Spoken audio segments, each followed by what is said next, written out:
Welcome everyone to Uhuru Solidarity Seattle.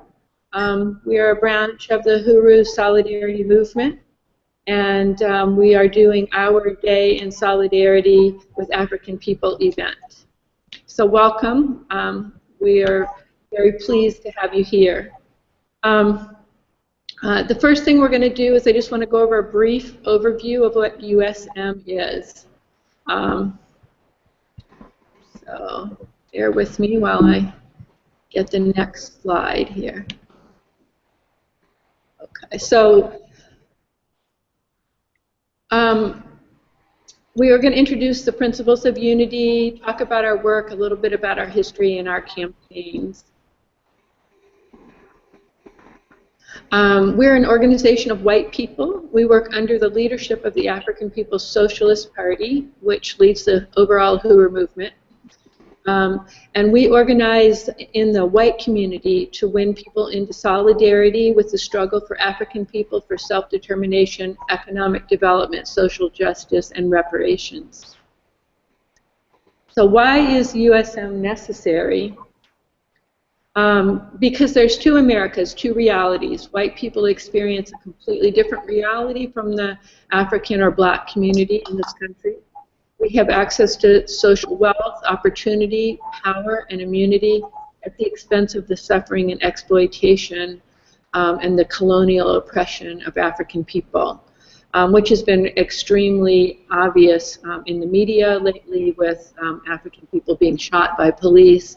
The young woman in the classroom, you would never see a young white woman being treated that way, dumped out of her chair and tossed across the room like a sack of potatoes and hurt. So in the white community, we experience the police as our friends and helpful allies. That's just one example. There's also a wealth gap. White people own 22 times the wealth of the average African family in the USA. Of course, mass incarceration. Over half of the 2.3 million people in the US prisons are Africans. 1 out of 8 prisoners on the planet is a black man imprisoned in the US. And the prison system generates massive profits for corporations and rural white communities. There's also disparities in healthcare and education, not as many students graduating. African women are much more at risk to have low birth weight and preterm babies and have their babies die within the first year. There's more diabetes, asthma, high blood pressure, that kind of thing. So there's health disparities related to the conditions in the African community. And of course, there's police containment and murder. Every 26 hours, an African man, woman, or child is shot and killed by the police in the USA. The police function as an occupying army in the black community, much like the Marines go into Afghanistan, U.S. Marines. So we say that it's colonialism, not racism. We say that African people face colonialism, that they are a nation imprisoned, colonized within the United States. And Chairman Amalia Shatela's theory of African internationalism explains how the conditions faced by African people are defined as colonialism, a system of domination of an entire people by a foreign and hostile entity for political and economic advantage. So it goes way beyond racism, the ideas in white people's heads. And Ferguson was an example of anti-colonial resistance, mass resistance to the conditions experienced by the black community. And one of our speakers tonight, Herdosia Bentum, is from Ferguson. So what is the role of white people? The African People's Socialist Party created an organization in which we could take a principled stand, being under the leadership of the black community and raising reparations. So reparations, with reparations, there can begin to be justice. Without reparations, we say there is no justice. So we welcome you to this event. we want to appreciate you for being here, and I'll turn it over now to Herdosia Bentum, who is the president of the International People's Democratic Uhuru Movement, the mass movement of the Uhuru movement.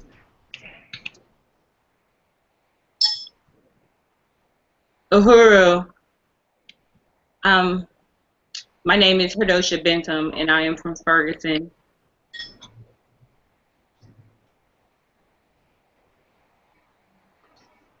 Uhuru. Uhuru.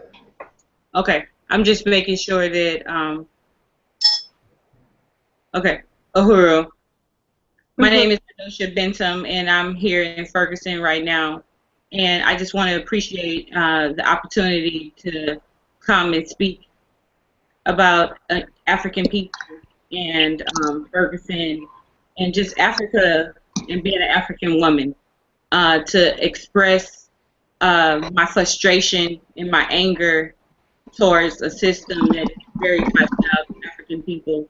So I just really appreciate this opportunity. I am part of the organization EPDM, the International People Democratic Uhuru Movement, and I met the Uhuru Movement in Ferguson. The uprising right in my backyard fleshed me into the streets of Ferguson because I needed to know what was going on. I seen my neighborhood turn into a war zone. And I always was very invested in trying to figure out what was happening in my community. And I was, at the time, over the youth department at my church. So I was very engaged with the youth in my neighborhood, and I was giving them all that I knew and was taught to give them. So I went out in the community to find out what exactly was happening in Ferguson, and everything that I had it just didn't, it wasn't adding up, and I just really didn't understand the world and what was happening around me. I never seen anything like that in my life. Seeing the kids in my community, terrorized in this kind of way with the police. Now I always seen them as terrorists in my community, but I didn't really understand the things that I understand now. And I met Omali Yeshitela at a march. It was a crazy march. This march was a typical Bulika march where they wanted to control the scenario and told us that we couldn't have certain posters. And I had a poster and it said, "Jail to kill a cop." I don't really understand why I couldn't have this poster. And I seen Omali Yeshitela and another comrade at this event. And so looking around the march, I seen Omali Yeshitela standing there, and I said, well, this person looked like they're serious.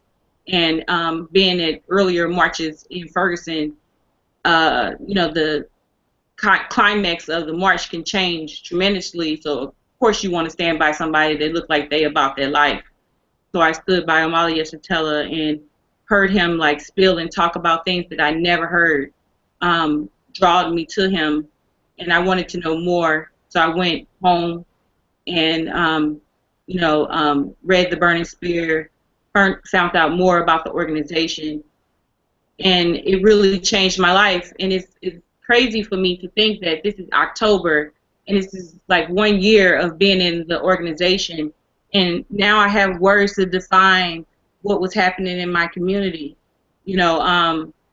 As I was listening to the opening of this program, I can say that colonialism has touched me in every way possible. I went to a predominantly white school here in St. Louis. I was bused from the urban city to a predominantly white school. Certain kids got to do this program called the DSED program, and I was one of the kids from the hood that got to go to a predominantly white school. And the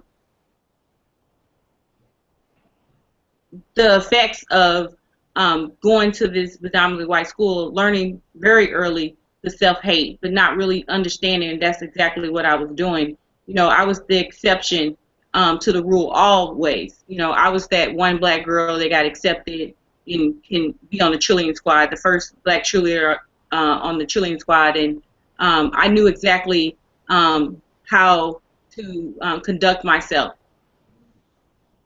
But despite everything that I tried and attempt to do, it's nothing really an African can do to be ever accepted in America.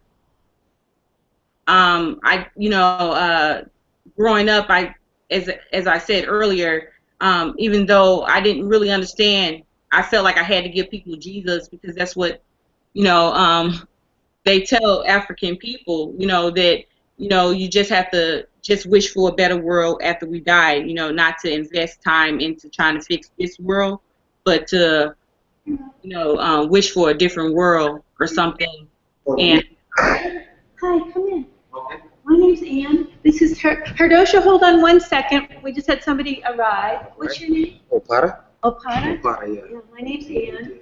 And this is Herdosia Bentum. She is, you're in Ferguson? yes. And she's giving us a presentation about the Uhuru movement. Okay. Okay. So.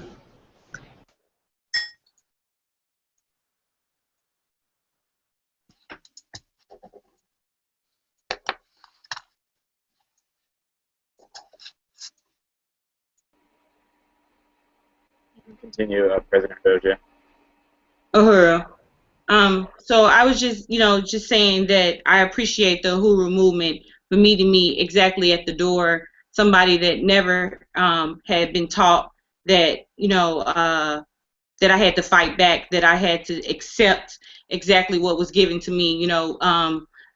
When my first brother got killed in 1995, and it really don't matter who kills an African. It's the same system, So my brother was killed by another African, but even though I didn't understand, I knew that it was a system that put the gun in the hands of that African.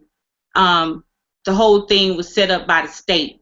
The whole situation was a situation where Africans. I'm not going to sit here and try to like paint this picture that my brother was he was a good person. His life was worth somebody's fighting for, because I know that that's what the colonial system try to make us do, and I'm sick of it. I'm just tired of it. Every single time we turn on the news, is an African have to say, oh, but my son, he was a good person. He went to high school, he got his GED, he went to college, he didn't deserve this. None of our son's life deserve it, because if he did sell drugs, it's because we don't have any power, that we create jobs because we don't have resources. That's the reality. That everything that's put in my community and everything that I ever went through is because I'm an African, and everything that's in my community is placed there for other people's survival. It's not about lazy. I never met a lazy African. No one in my family is lazy, but they still starving, hungry, deprived, affected by this system. So it's the same system, and I just am grateful to have the Uhuru movement, because now I understand exactly, what the fight has to be, and that's for Africans struggling for power, struggling to overturn a system that is bent on, sucking the blood out of people that look like me for the survival of someone else. It can't. It's not about, if, the Trillion Squad accepted me. It's not about the acceptance of white people, because that won't change my reality. They don't change the reality that I have a 2-year-old and a 4-year-old, and if something happened to one of them, I have to go to the same people that took their life and beg for justice. Mm-hmm. Like, that's the reality of every African mother.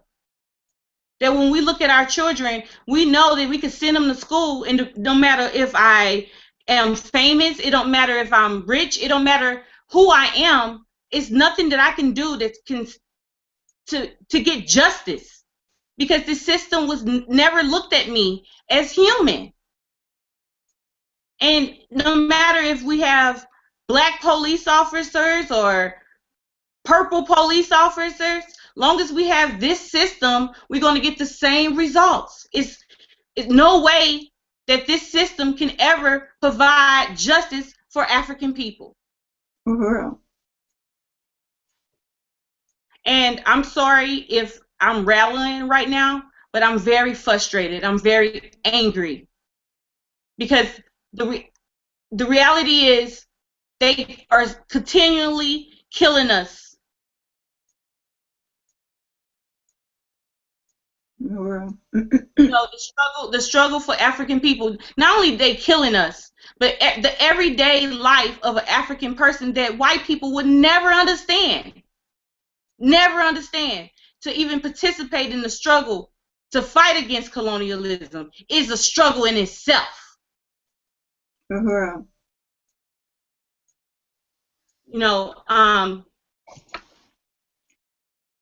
It's at a time where you're just almost tired of talking.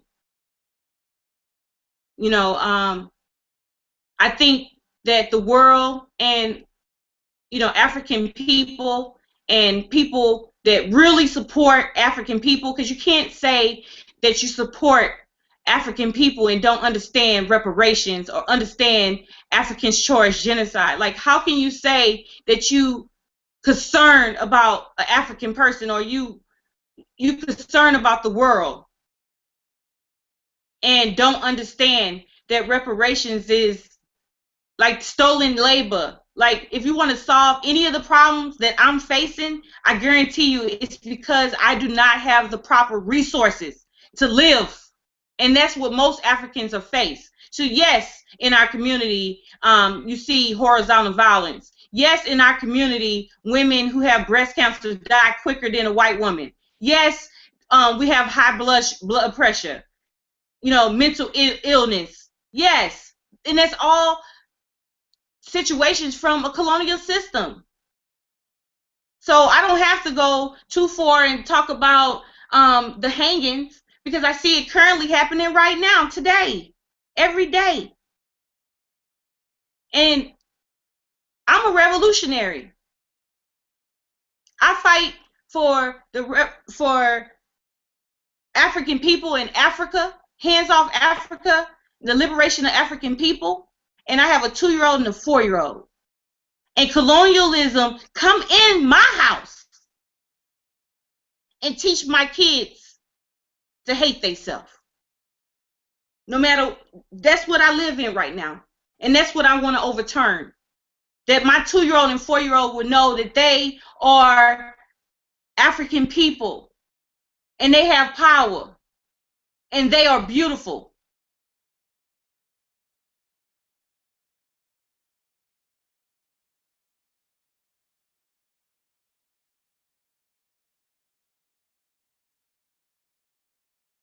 To be an African mother, to be a mother, your natural instinct is to raise your kid. But I can't concern myself with that because I have to think about every African woman. I have to think about that African mother right now that is dragging her baby, trying to make it to safety. I have to think about that African mother that is trying to birth her child in the world, that do not have the proper resources to do that, because my people are not free. So how can I only think about my children? They have to sacrifice having a normal childhood because we have to fight for freedom, because my people are not free. They think they can kill us like dogs in the street, and we have to beg for justice.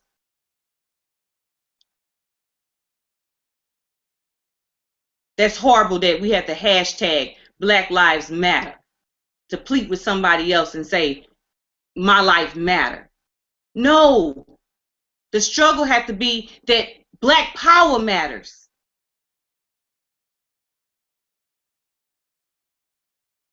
So no, this is not about racism. This is about a system that is bent on brutalizing and destroying a people for someone else to live beyond their needs.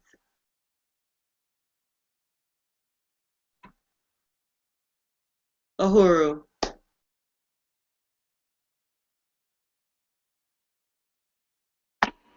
Uhuru.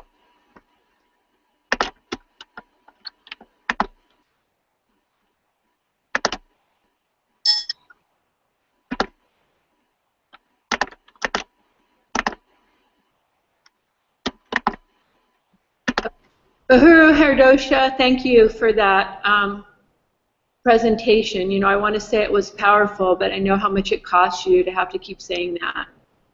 And that's why I'm grateful to the African People's Socialist Party for giving white people a place to take a principled stand. And so for those of you who are listening who are meeting us for the first time, our job in the Uhuru Solidarity Movement is to go into the white community and raise reparations. So we work under the leadership of this African or Black organization, and we don't, you know, we're not here to, can we be nicer to our neighbor? Can we unlearn our racism? Because we know it goes so much farther than that, that our racism doesn't, us unlearning our racism is really centering it on white people. And what will make a difference for the conditions for African people all around the world is paying back the stolen labor, the stolen lives, and of course we can never completely pay it back, but the way we can take a principled stand is to raise reparations. So that's part of what the Days in Solidarity presentations are about in September and October, is to raise money to support the programs of the Uhuru movement. So I thank you for taking your time to speak to us. And now I want to introduce Penny Hess. She is the long-term leader of the Solidarity movement. I guess probably 30 or 35 years ago, she heard the analysis of the African People's Socialist Party, and she took it on and has been continuing to lead those of us who meet the movement and how we can move forward to raise reparations and support the party for freedom and liberation for African people. So Penny, thank you for coming as well.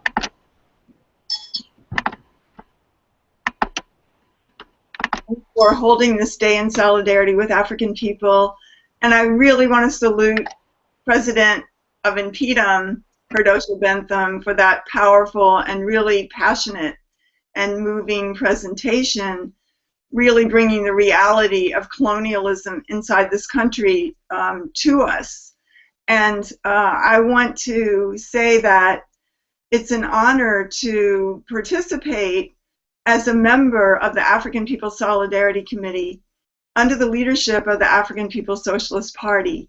We are an organization of white people with responsibility to go into the white community, to organize other white people just like ourselves, to stand in solidarity with the movement for African liberation, for justice, reparations, and liberation to African people inside this country and all around the world. And to say that the African People's Socialist Party believes that the liberation and unification of Africa is the birthright of African people wherever they have been dispersed around the world through this process of the assault on Africa, the kidnapping of African people, and the forced dispersal of Africans from their homeland to the Americas, North America, South America, the Caribbean, and any other place in the world where African people have been forced. They are all Africans, not African American, Afro-Brit, or anything like that, but they're African people colonized within the borders of the United States. And the African People's Solidarity Committee was formed, as we said, to go into the white community with the message of Black power, the message of African internationalism, to take the reality that the only reason that we as white people live with the possibilities and generally the experience of prosperity, of opportunity, of democracy, of the ability to not have to worry about our children in a way that President Herdosia just described for the African community. The only reason that we can think that our children will go to college, get a job, drive a car, go on vacations, live the life that the majority of white people live, is because all white people sit on the pedestal of the incredible suffering and enslavement of African people. Because this country was formed and built by the enslavement of African people that created the enormous wealth of imperialism that we see today, of capitalism. And that the only reason that we can be here on this land is because genocide was committed against the indigenous people and their land, their resources, and basically their entire culture as well has been stolen, and genocide was committed against them. So, you know, in this movement, we recognize that this whole myth of white people being the superior civilization is an obscene lie, because the truth is that everything that we have is stolen from somebody else, and that this is not something that just goes away in history.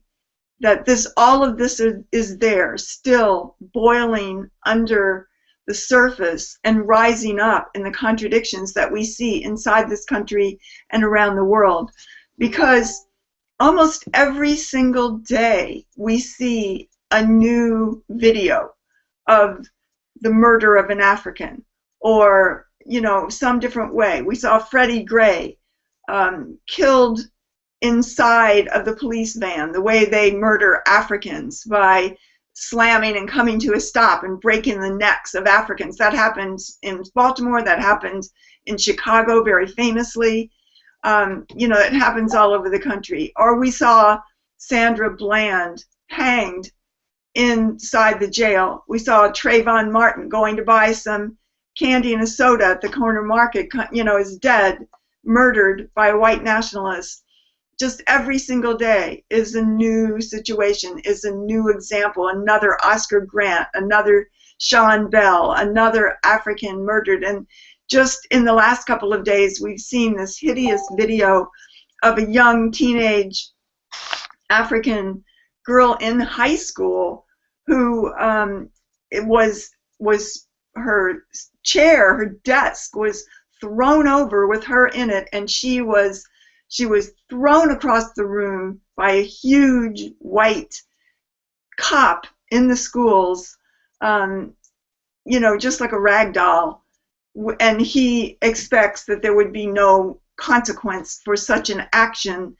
And I think that, you know, it shows clearly, as Herdosia said, we live inside a country that has colonialism inside its borders. And we say colonialism, as the African People's Socialist Party explains it, because racism is just the ideas in white people's heads.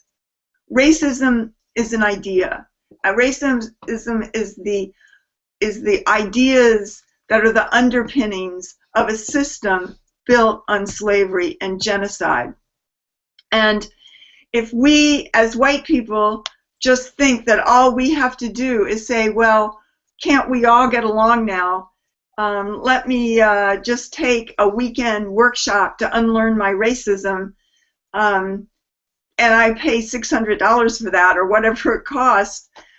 You know, what does that change? At the end of those 2 days, at the end of those days of, quote, unlearning my racism, Africans are still being shot down by the police, and white people are still going to our neighborhoods where, as has been said, we live in conditions that are 22 times wealthier than the African community in this country.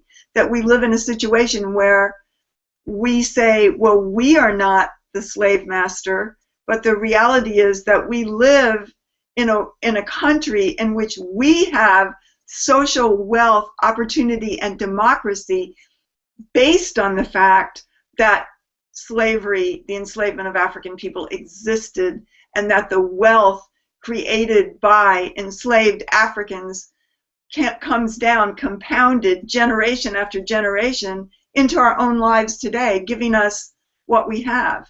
And that we say, well, I didn't do it.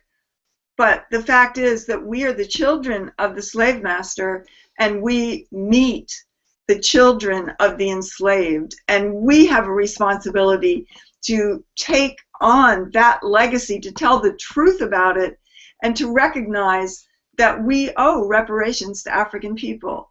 And so we say, obviously, that the struggle against racism is not the answer. The answer is the struggle against colonialism that African people are waging inside the borders of the United States and around the world. And that means that colonialism is a political and economic condition forced on oppressed peoples all around the world that economically and politically benefits the oppressor nation, the whole oppressor nation, not just the United States government, not just the corporations, but white people ourselves. This is colonialism, when you have to worry about your children going out to the corner store and will they come back alive, which happens, the murders of African people day after day. The conditions of this military that occupies the African community, that's called the police, is no different than when the US Marines go into Iraq or Afghanistan or any place else in the world where the US is occupying the people and stealing the resources there. We can see occupied Palestine right now, where there's incredible resistance going on. We see the police, the military, occupying the people, killing the people, shooting them down, stealing their resources. We see the same situations inside the borders of the United States.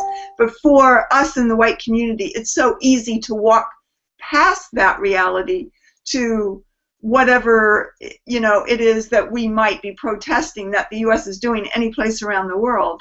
We don't want to see what's going on right here. And so, we have to look at our history. We have to take responsibility for the complicity that we have carried out. That in this country, historically, our ancestors carried out terrorism against the African community, terrorism called lynching, which is, such a bland name for the terror that came down against African people. We can look at these pictures. Often we do slideshows and we show photographs of these lynchings with just regular white people, white working people, white people who were not rich, not powerful, but sided with our own ruling class, our own oppressors against Africans, to say we're white, and we sit on this pedestal of the oppression of African people, and we want that because we want to share in the resources that this system has gotten by enslaving, oppressing, murdering, torturing, and just exploiting and stealing the resources of the people on the planet Earth. So we look at our history, we look at the lynchings, we look at when grandmothers and mothers and children were brought out as an African was burned, was tortured, was hanged from a tree. And we see photographs of this. This is our history. This is our history that we have to take responsibility for. We look at convict leasing, where following slavery, following the abolition of chattel slavery, an institution grew up that was called worse than slavery all over the South, that now Africans were enslaved by the states, by the state of Alabama, the state of Georgia, the state of Florida, all throughout the South, Arkansas, Mississippi, and basically the Jim Crow laws were set up, making everything that Africans would want to do illegal. Everything, every kind of business, anything that Africans did was illegal, and therefore now the states would arrest African people in mass and then begin to lease them out to the former plantation owners, as well as big things like steel companies and phosphate mines and other kinds of things that basically gave them free labor that rebuilt the South and the wealth of the South after the Civil War. We were complicit with that. We didn't take a stand against that. We did nothing to end this terror against the African people, or, you know, we sided with our own government against Africans to say we're white. We did that. The government didn't send a memo asking us to do that. White people did it voluntarily. And just as we did that against African people, we also played a huge role in the genocide against the indigenous people. We joined the volunteer cavalries that went out and slaughtered the indigenous people at Wounded Knee, at Sand Creek in Colorado. We did hideous crimes towards the indigenous people, just as did the African people. White men did things like cut out the vaginas of indigenous women and create hat bands and saddle horns with that as a souvenir for this slaughter that they had participated in. In the state of California, white people were paid $1 million collectively in the years of 1850 and 1851 to go out and bring and kill indigenous people and bring back the scalps of indigenous people. They were paid for each scalp. That was part of the genocide against the indigenous people. And the same kind of hideous crimes were perpetrated against the African community, not only in the South, but in the North, where the Irish, the Germans, all of these people formed gangs and terrorized African people in places like Philadelphia, not just Arkansas and Mississippi and Georgia, but also in Boston, in New York, in Philadelphia, all around the country. These are the crimes that we have to take responsibility for. And to say, you know, we always put ourselves forward as the people who, oh, we're so reasonable, we're so kind, we believe in being good. We have this myth, this lie about ourselves.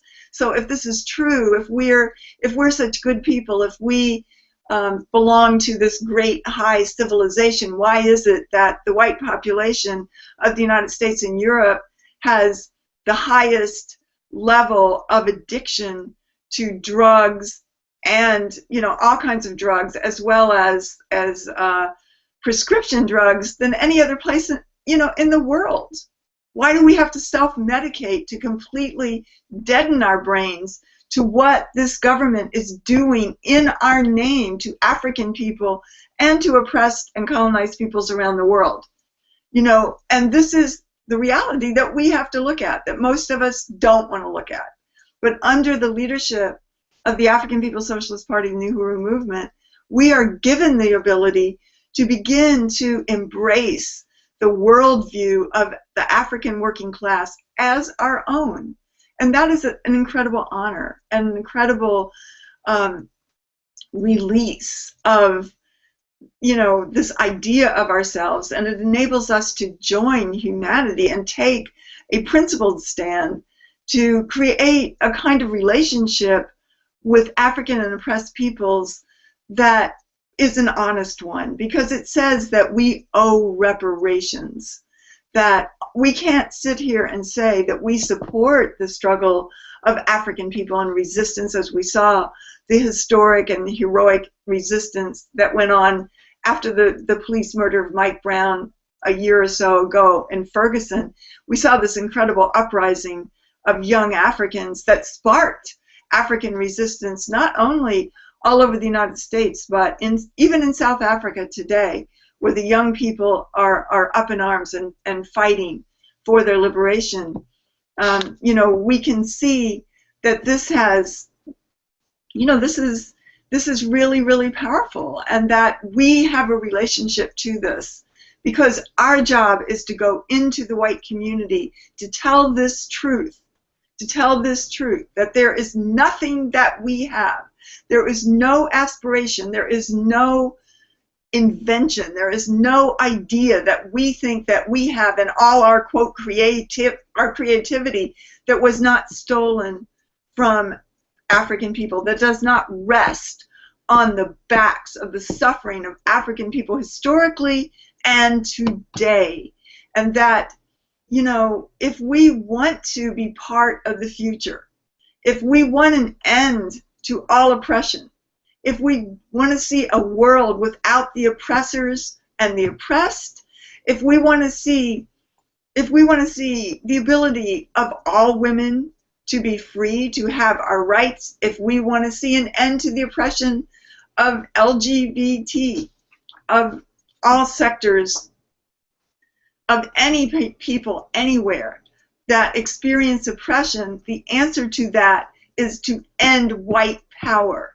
That black power, the liberation of Africa and African people, and the return of the stolen resources, science, intellectual property, the incredible creativity and arts of African people is the only way that we will see justice for all of humanity. White power is what built itself off of murder, genocide, terror, and torture, enslaving people, ripping away their culture, their history, their families, everything else. We can't imagine, we can't even begin to express what we have been part of that has, and what that has done to African and indigenous peoples around the world. We have to take responsibility for that, but we can do that by standing in solidarity, by being organized under the leadership of the African Revolution, by working for reparations in a real way, raising resources, winning other white people just like ourselves, and we are doing that. We have just had the Day in Solidarity with African People here in Seattle, and I salute this. We just had such a day in Gainesville, Florida, a couple of nights ago. We had the Day in Solidarity with African People here in St. Petersburg a couple of weeks ago, and we also had such an event in Oakland, California. In other years, we've had the Day in Solidarity, even in Poland. You know, we're building all over the world.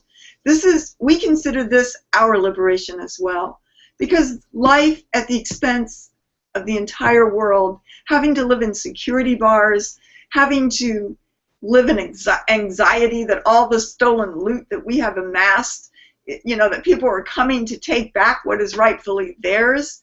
What kind of life is that? That is no life at all, where everything that we're supposed to be about is consumerism, is getting more wealth, or is where we're going on our next vacation, and you know, all this stuff that is the basic conversation in the white community every day is no life at all. It's sick, you know, and that to be able to stand in solidarity with African people, to recognize that we have a place inside the belly of the beast, in solidarity with the struggle of African people, and fighting for reparations, turning back over the stolen resources into the hands of the African Revolution, is liberating for us. It is the answer and solution to us, and it also enables us to play a role, a principled role, in changing the world, in taking on, undoing what white power has done for so long. And I want to see my future under a world in which African people have power, in which indigenous people have power, which Arab people have power, and that peoples all over the planet have the right to their culture, their freedom, their liberation without intervention from an imperialist government acting in my name. So I just want to salute all of the people. I want to salute President Herdosia Bentum again, and you, Anne, for presenting this and having this event, and anybody else that's online participating and watching tonight. I want to ask you, I want to win you to join Uhuru Solidarity Movement, take a stand, get involved. We can't, there's no time to waste. This is not a time to sit in a cafe and ponder these ideas. We have to get to work, and we have a lot of work to do. And this is about being part of the future, being part of the future in which all human beings can live, and even in which the earth itself can live, because any system that would murder and slaughter hundreds of millions of African and indigenous peoples, of course they're going to kill the whales and wipe out the environment of this planet. That's just a byproduct of a system built on slavery and genocide. So I want to win any white people who are here tonight or who are online at this event to join uhurusolidarity.org, become a member, get active, join the world, stand in solidarity with African people, and reparations now. Uhuru.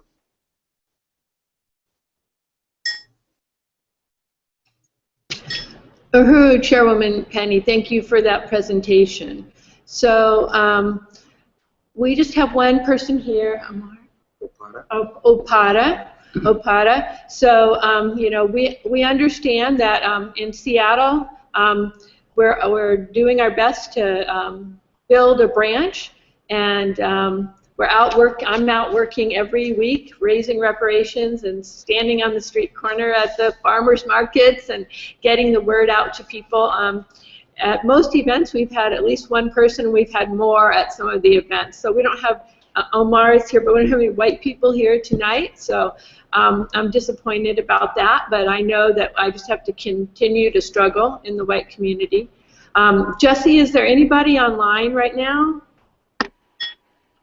Uhuru. Yes, we have 5 viewers. And, that's fantastic. Yes, Can you tell us where they're from? Because I know I invited a number of people from around the United States. So. Yeah, and we had 6 at one point, and actually I'm not sure where they're from because it doesn't say, unfortunately, but a few of them left comments on the YouTube page, so I know where some of them are from. We received a comment from Raya Fogarty, who is currently in Chicago. She says Uhuru. And we also received a comment from Jocelyn in San Diego, who said, Uhuru, Herdosia, out here in San Diego, the police just killed a man from Virginia. We are organizing to get justice for Lamontez Jones and reparations for his family. You give us strength to speak our truth. They try to paint him as a criminal, but they do that to all of us. We will continue to struggle for Lamontez Jones, his mother, Victoria Jones, and his sister, Electra Jones. Uhuru. All right. Well, then this part of the program is calling on people who are online. We're calling on white people to make reparations tonight. The Days in Solidarity are meant to raise $10,000 around the United States, and currently we're at $9,500 raised by the Solidarity Movement. So our goal tonight was to complete that pledge to the African People's Socialist Party to fund their programs in the black community here in the United States, in Africa, and around the world. So I'm calling on people to make donations, and our goal tonight is $500. I'm going to start out by pledging $100. And want to see who else online might wants to participate, wants to actually take responsibility, move beyond saying I'm unlearning my racism, and move into taking action to support freedom and liberation that actually changes the conditions for African people under the leadership of an African, a black organization who's telling us what exactly they need, not any longer having us tell them what they should do. So, who would like to make a donation? Is there anyone online tonight who would like to do that? And really, it's not donation; it's reparations. It's paying back the stolen wealth. Uhuru, I'm going to contribute 25 tonight. Uhuru, Penny, great. Uhuru, anyone who's watching on YouTube, you can post a comment on YouTube announcing any amount that you want to donate. And you can donate by going to uhurusolidarity.org and clicking the red button that says Pay Reparations.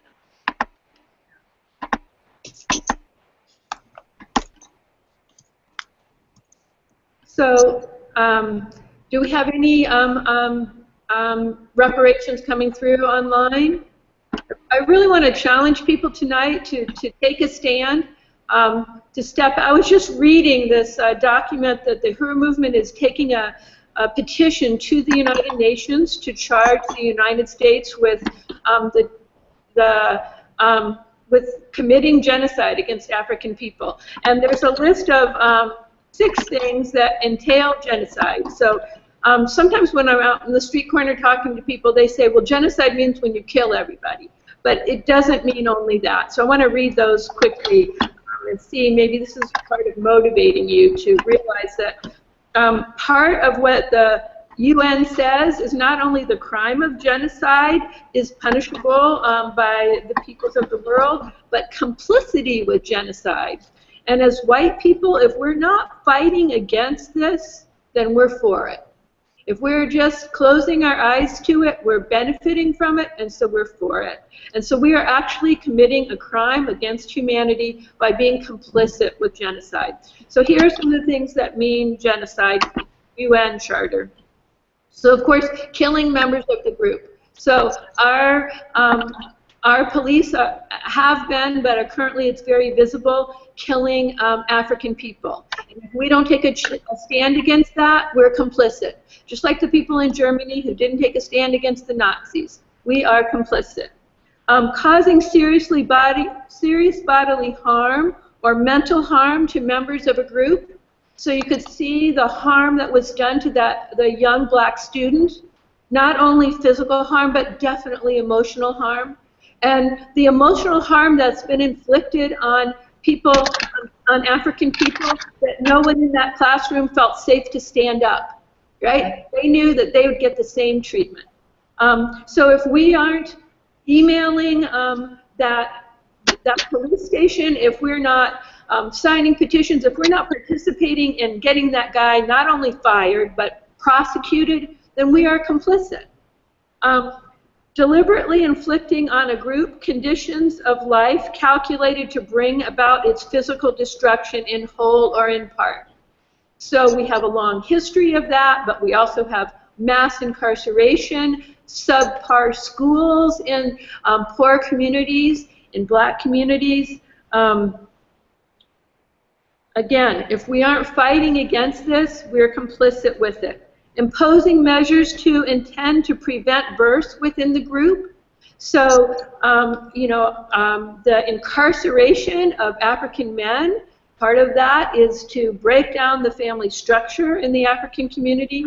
The stress, I'm a midwife, and so I know that across all economic stratus, black women have low birth weight babies, preterm babies, and their babies are more likely to die in the first year. So if we're not standing against that, if we're not saying our society needs to do something, we need to undo this horrible condition that's been created, we are complicit. And then also forcibly transferring children of one group to another. And as people, the white community doesn't believe this, but it's true. In the black community, it's understood that social services comes in and takes children away. And that's not okay. And the solution is not for white people to adopt black children. The solution is for us to pay back the wealth so that black families can maintain their own integrity and their own ability to take care of themselves. These are all reasons that we should no longer be complicit. Because if we are complicit, the UN says we are committing a crime against humanity. So I want to call on anybody else who's online. We want to reach our goal. We've gotten to $125. So that means we need $375 to complete our goal for tonight. Is there anybody else who wants to contribute? I just wanted to say that that link is not working on uhurusolidarity.org. All right, so we're going to have question and answers in just a moment for anybody who wants to ask questions. Did you? We got a donation from Raya Fogarty of $10. There's another for you. right? Because you didn't need to raise reparations for yourself. No, Right? Okay. So I want to. So I want to introduce myself. okay. All right. So I wonder if we could take our one guest tonight and allow him a moment to introduce himself, and he may have questions for Herdosia, because we know that we're not asking African peoples to make reparations to themselves, but he's here tonight to learn more about the Uhuru movement, and I'm wondering if maybe Herdosia, you would like to answer any questions he has, and he'd like to just say a few things. Hello there, how you doing? Yeah. My name is Oparo Para. I was born and raised in Gambia, Ethiopia, and I've been in this country for almost 14 years now. And I'm a musician. I do music. I spoke about political issue about people in Africa. If you go to YouTube right now, you will find my music there. If you go to OPADA, you will find my music on YouTube, and you could listen to it there as well too. Um, my plan in my music is how can we find a way for our youth. For example, some of us who came to this country, we was not taught to how to pay bill or how to be responsible and how to carry on by ourselves. In Africa, you could have kids and still live with your family, but when you get here, when you're 18, you are prepared to be on your own. For the white kids, most of the time when American kids they move out from their house, their mom and dad already have some change for them. They already paid first month, the last month, and deposit, and some money for them to feed off while they're actually preparing themselves for first bill. So that was kind of a little tough thing on me, and also that's why I'm actually trying to help all the young kids around me, the people that are not from high school, and play basketball with them and so forth. So when it comes to police brutalities, we only worry about justice, but we do not worry about the conclusion. So if we got the justice, but how can we go from there? So what I've been doing is if we as a people, like if the system level us as a thug, that's the reason I dress up like this tonight, because I wanted people to be able to see me as the thug guy that's everybody see on the street or what for. So what I wish that we as African, whether you're African American or you're African, an idea to for us to carry on. So if we being labeled as a thug, what if we actually change the way how we dress? If we being labeled as a thug. For our kid, for example, so if the police nowadays there's a camera all over the place, and then there's always somebody that's recording what's going on in the community when the police officer stopped the black child, the black kid. So my idea is with my friend around me, I always encourage them and say, okay, if you're being stopped by a police officer, imagine if somebody you got arrested and go to the court and you did not say any word to a police officer. Where does he got his evidence saying he's just an arrest? If you did not speak to him, all you did is just put your hand back and just let him handcuff you and take you to the custody. We're not fighting with police officer. Police officer, they're working for somebody that's tell them what to do and what not to do. They're pretty much doing a job.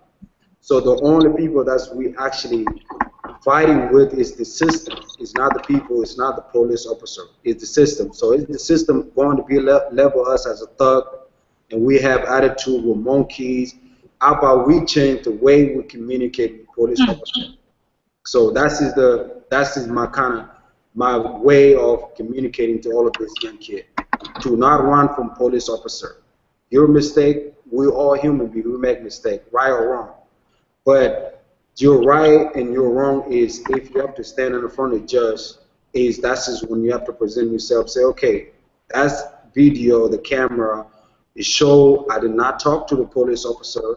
All I did is my hand is is up or my hand is tied down or I lay down on my stomach so he could come and cut me without him punching me, without him saying anything to us. So I really wish that we as the black people will actually start looking into that. Because now is if we have to say a word to police officer, that's is kind of just an arrest. So if we don't say a word, not a single word, but just to be arrested and go to the court, I wish you could. All I'm asking you is to make sure, because I don't want to talk a little bit farther. All I'm asking you is if you ever been around kid, African kid that's around you, you close to them, tell them an idea like that. That's is maybe will help them from instead of running from cop, stand for whatever you did wrong. And then the second part is to not say a word, whether you was wrong or right. So just don't say a word and just let the court deal with it. If police officer don't have any evidence of you hacking in such a way, they have no reason to call you a thug. They have no reason, whatever it is. So that's I wish that's just a great idea that you could carry on for the kid around you. That's what I'm trying to say. Uhuru. Uhuru. Can you hear me? Yeah, I hear you. Uhuru. I just want to appreciate you for coming tonight. And I just wanted to, a couple of things that you said, I just wanted to talk on. I wanted to say that, you know, even though I was born here in America, I'm an African. I think that's one thing that all African people need to realize is it's the first political stance that I ever made is to recognize and realize that I'm an African. Yes, my parents they had me in America, but I'm an African. You know, I would say, like, if you go to the zoo, you see animals. It says it's a African zebra. That African zebra have babies in the zoo, right? And they never change and say it's a African monkey in America. They say that it's an African, you know, it still come from the mother, right? So no way did I ever change who I was. You know, when my ancestors came kicking on the boat, they were Africans, and I'm an African. So I think that that's the first political stance that I ever made and understood that I'm an African. My kids, my husband is from Ghana. You know, these subtitles, but it's the same oppression. Like even in Ghana right now, where people living off barely $1 a day, and everything that my family in Ghana is facing is because of a colonial system. It's the same oppression. It's the same terror in a different form. Yes, it's black people in office. In the president is black in Ghana, but that's just a puppet because that's neo-colonialism. You know, that's white power in black face that African people face in the continent of Africa. So when they touch somebody in Ghana, when they touch someone in the country that you were born in, which is fake borders that they put up, because Africa is one nation of people. So I just wanted to touch on that a little bit. And then you talked about, am I around young African people? Yes. I have nieces and nephews that are Africans. I live in the hood. And I'm going to say this. No matter if the kid's in the hood or they live in the suburbs, if you say nothing at all or you say something, you're subject to die when the police officers pull you over. I said everything that the police officers wanted me to say. I didn't resist arrest, but I still was dragged through a police station because I'm an African woman. So teaching my kids to say everything right, which, you know, our parents try to teach us that. They said you're black, so you have to be 10 times better than a white kid. That's just the reality of what you have to do in America. but that do not save our kids' life. So we have to teach our kids that they have to fight. We have to teach our kids that we have to teach them what it looked like to fight. Not, currently that even when you stand before a judge, that judge see color, and the laws change depending on who's standing in front of it. A 19-year-old little boy falsely accused of something get 20 years in jail with no evidence. But a police officer that shoots a boy 7 times, Von Derek Myers, shoots him 7 times in the back, final shot in his head, gets off to kill 2 more Africans after he killed that one. That's the reality that Africans live with. So I would say that I can't teach them that it's the clothes they wear. I can't teach them that if you say a certain thing, or if you go to college and you get an education, or you get so much money, or if you get fame, that don't save our life. We tried all that. This has been going on for 600 years. There's no time in our history where African people haven't been facing terror. The police name just changed to police. They were slave catchers, and now they police. So they always been an occupying force in the African community. So we can't get away from, and we can't be afraid of, struggling for power. We can't. It's nothing we could do. We tried, being the best Christians that we could possibly be, and that wasn't good enough. We tried to rebuild and become politicians, but that's not good enough. They destroyed it. So only thing that we haven't tried is revolution, to fight back, to struggle for power, to destroy colonialism.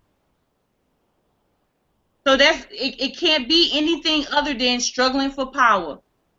I wish it was that easy to just teach our kids to dress a certain way or talk a certain way that would save their life. That's just a scenario that the news tell us. But they know that they can't stop killing African people. That's the reality of it. They have to. So I hope I said anything to answer any of your questions, but I just wanted to encourage you, because I think that all African people, all of us, we can't be led by anybody. The White Solidarity says that they under the leadership of the African People's Socialist Party. So African people must lead our own movement, because the same thing, the terror that your family is facing, the things that you are fighting against and you trying to do in your community, which is my community, and what I'm facing in my community, which is your community, we have to be a part of it. And that means that we have to struggle to understand exactly what is going on in our community and what it looks like to fight back. So I hope that you will, stay connected so we can reach out. For sure. So I will say this one more time. Go to YouTube right now and type OPADA in, and you will see and listen to that song. It's called I Stand Alone. And if you listen to that song, you will know exactly what I'm talking about. I do understand your position. The fact is, you say we have no choice but to fight back. But before we took the first step, and before we put the uniform on and get the weapon and get ready for the war, we have a few little small things that we have to do as a people. Like you said, the way you said it earlier, you said you married with Ghana. With Ghana, you have a husband from Ghana. That's beautiful, and I have respect for that as well. My second mother, she's Chinese, and my American father is African American, and he raised me as a man to love who we are, to love our people. Doesn't matter you from here or you from Africa, however you wish to do so. And then all of this time that I've been here is try to reconnect all our people together as a one African people. So I appreciate your time, and listen to that song. You let me know. I will make sure I continue to be in contact with you. And right now, I'm just starting to be doing music video, and whatever idea that you have in that song you wish that I could add to the clip, to the footage in the video, also feel free as well to email it to me. Say, I would want this to be in the video. And I would want this message to be sent out as well. You also could send me a title of the message that you want it to be, and I'll be able to write the poem through it as well. So thank you very much for your time, and I appreciate everything. Uhuru. Uhuru. Herdosia, he was asking me about, joining Uhuru Solidarity. So of course he's not going to join Uhuru Solidarity, but is there someplace he should go now? And if he wants to fill something out and give his name and want more information? Yes. So I am the president of the International People. I'm the president of the International People Democratic Uhuru Movement, and you could go to epidem.org. Here, I'll pull it up now. Okay, and you could go on that website and find out more about us. And we are definitely keep in contact with you and bring you into a political life, and work with you to build in that community, to find other forces to, because you're exactly right that it is things that we have to do, as African people. And, we have to get organized, and we have to bring other people in to understanding what it is that it looks like to be self-determined and self-governing. And that's what we're talking about right now. And so I really do appreciate you. And thank you for your song. I'm definitely going to check it out. And I promise you're going to like it. Thank you. And, go to that. I really want you to, don't leave here and not feel the pick at your heart to go and find out more about, this organization. It's Yes. nothing else like that. And this is what our people, like African internationalists, without this, we would never be free. And I just, want you to really go to the website and, reach out to us, and I would definitely be in contact, or other forces from the organization. Akile is over membership, and she definitely will reach out to you and call you and see how it is that we can build EPDM on the grounds where you are. Okay. When we're on the Impedum site, where is it that he can go in tonight before he leaves and sign some information? Give his information. Is there a place he can do that? Yes. Are you on the EPDM website? Yes, impedum.org. Okay. I'm gonna have. Let me have Denise pull it up so she could tell me exactly where to go, because it's not right in front of me right now. Okay. If somebody have a question. There's somebody that says, yeah. Yeah, are there any other questions now from anybody online? I found it. You found it? Yeah. Do you want it? I think it's under contact. Yes. Okay, so I just go to contact. Yes. And you can do it here if you want, or? Can I take one? Yes. Okay. Yeah. Let me write it down for you. Nice. Okay. All right. Yeah, I just gotta wake up at 5 and go to work. Okay. So I'll just write, and you can take this if you'd like. This. So I just go to this name and just go to contact, right? Yeah. Go there and contact. All right. Thank you so much for coming. Thank you very much. It's nice to meet you. Thank you very much. Appreciate it. Thank you, guys. Good to meet you guys. Uhuru. Uhuru. Thank you. Uhuru. Uhuru. Okay. Thank you. Can I take one of this? Yes, you can. Thank you. You're welcome. And there's you can take a newspaper, and also there's a brochure about Black community control of police. You can take that as well. Whatever you'd like, whatever information you want. Thank you. All right, Uhuru. So is there anybody else online who has a question for President Herdosia or Chairwoman Penny? If you have a question, you have to post it as a comment on the YouTube video that you're watching right now. And while we're waiting for that, I guess we got to $135 of our goal. Yay! Uhuru. So that's great. If there's anyone else who's been continuing to listen and until we close out here, you can still donate. Uhuru, we received a $15 announcement from Star in San Diego. Uhuru! Uhuru! That's awesome. Uhuru. Any questions, Jesse? I can't see the chat. No, I would receive a notification, and I haven't yet. Okay. All right. So I just really want to appreciate you, Herdosia. Thank you for taking your time to come on tonight. And do you have any closing words you want to say? I just appreciate any time that I get to express and speak for African people. I do. I just really appreciate just any time that I can speak for African people and just speak for the liberation of African people. And I, appreciate you, Penny, and all what you do, and just really understanding what it means to stand in white solidarity. You know, like a lot of people think that they are not racist, they're not prejudiced because they have that one black friend. Raven Simone is their friend.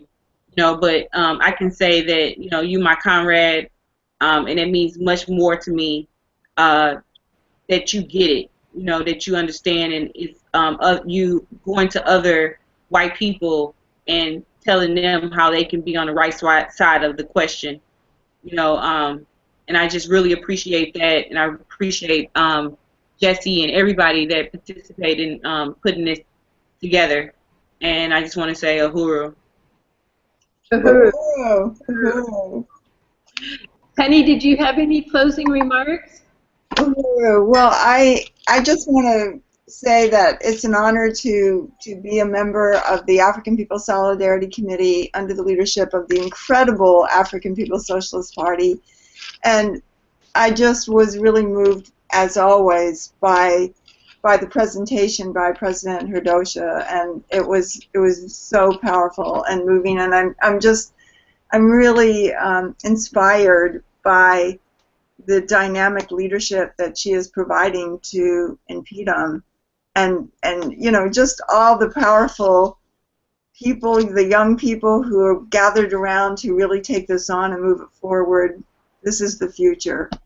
And I want to thank Anne for everything that you are working for up in Seattle, working to build the Uhuru Solidarity Movement out there by yourself. I really admire you for doing that and for the work that, I see you on Facebook, I see the pictures, and I know that you raised resources. So, it's just powerful to see our comrades everywhere. We are winning, as the chairman says. So I want to thank everybody for this event and say it's an honor to be here and say reparations now. Uhuru.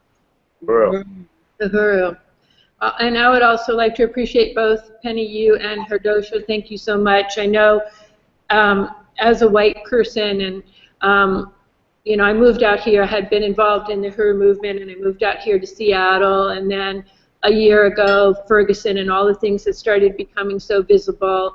And I was so grateful that I had the analysis of the Uhuru movement, because otherwise I would have felt either hopeless or not known what to do, or been caught in, for instance, I've gone to some things here in Seattle to meet people, and white people who are honestly struggling with what to do and get caught in these organizations where it's just about them. They're just rehashing how they became prejudiced, what way are they racist, how can they change that, and they think that they're going to go out tomorrow and be more respectful to some African person that they run into, and that's going to make a difference. And I so appreciate being a part of this organization, so that I know that there is a much bigger step that needs to be taken than that. Possibly that opens people's awareness, but it's a very slow process. And this is changing the conditions for people. And so it gives me hope that I no longer have to sit on that pedestal, that I actually can take action. Uhuru. Uhuru. Right. Uhuru. So any more? We've got just a couple more minutes before we close out. So if there's any more donations out there, anybody who is realizing they don't want to be complicit anymore with this system, they don't want to be watching on television as African people over and over again are being brutalized, and want to stand with an organization that has a plan, has been in place for over 40 years, has an analysis that it sees the world very clearly, and you want to support that, please tell us online that you want to make a donation. This is kind of like on NPR when they're getting down to the wire and they're like, come on, you want to do it. So if you're out there and you want to contribute, now is the time to do that. Send us a little notice and let us know if you can help us meet our $500 goal tonight.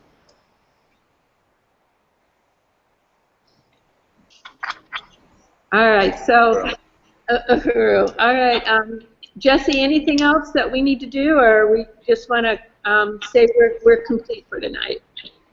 Uhuru, well, I just want to appreciate President Herdosia and Chairwoman Penny and you, Ann. It was a very powerful event, and I'm glad people tuned in online. I'm glad we had someone there in person in Seattle, and I'm also glad that Google Hangouts automatically saves the entire meeting to a YouTube video, so we can immediately share the link to this and make it possible for more and more people to see this meeting. I think it would be important for all of our members to watch these presentations that we're making. So I'm going to make sure that happens immediately after. So you're going to post that online? Where will that be, Jesse? I'll send it out by email and post it on Facebook. Okay, wonderful. All right, Uhuru, everyone, thank you so much. Uhuru, thank you, Herdosia. Thank you, Ann. Uhuru, Herdosia.